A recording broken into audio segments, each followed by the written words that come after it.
Okay, so recently I've been seeing on Facebook a lot of people have been having problems with these new SixGill reels, whether it's the Typhoon or the Cyclone or the Creus or any one of them. I've seen a lot of people saying that they're having problems getting backlashes with them. And so I want to kind of go through some of this with you to hopefully try to help you get used to these reels, but more importantly get them tuned in so that way you're not frustrated with them. The two things that I like to play with, or I use to adjust my reels, I use this spool tension knob, which is on the side of the reel, on the crank, and then you have your casting drag. Those are the two things that I use. The first thing that I do is I tighten my spool tension knob just to where it stops my bait. So I'm going to tighten it so that way it holds the weight of my bait. Okay, so I got it to hold the weight of my bait. The second thing I'm going to do is I'm going to back it off just a little bit, or loosen it just a little bit to where it slowly drops on its own.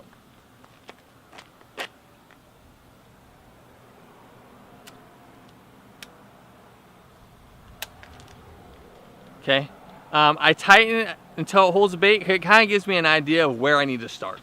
I don't want it super loose, but at the same hand I want it tight enough to where it does fall freely. The next thing that you need to do is you need to cast with it. Okay, if it feels like it's too tight, back off your tool tensioner a little bit. Find that spot where it's most comfortable with you. If you have a lot of weight with your thumb, or if you push down a lot with your thumb, you're going to be able to loosen that up a little bit more.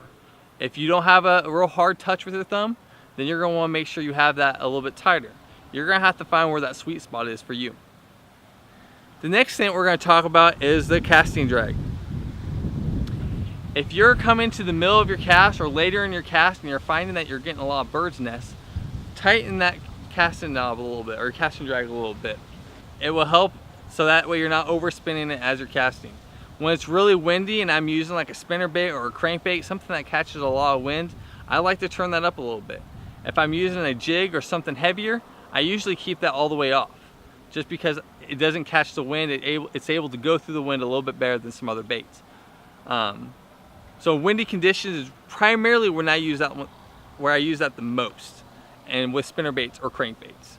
Okay, and the last setting that I might adjust on the SixGill Typhoon and the SixGill Cyclone, they do not have this kind of break, but on their high precision, the Creus, and the Wrath, they all have this as well. It's not exactly like this. This is not a SixGill reel, but they might have some kind of setting on the inside of the reel. If you take the plate, okay, this is actually a Quantum, but if you take the plate off on the side of your reel, they might have another braking system on the spool of your reel. Typically they have them off. This one has a crank. Some of them might have like little springs that you pull down or push up according to how it works as well. I think usually if you pull it down, that disengages it. If you push it up, that should engage it, and you might have multiple springs or multiple little clips. This one you have to turn it.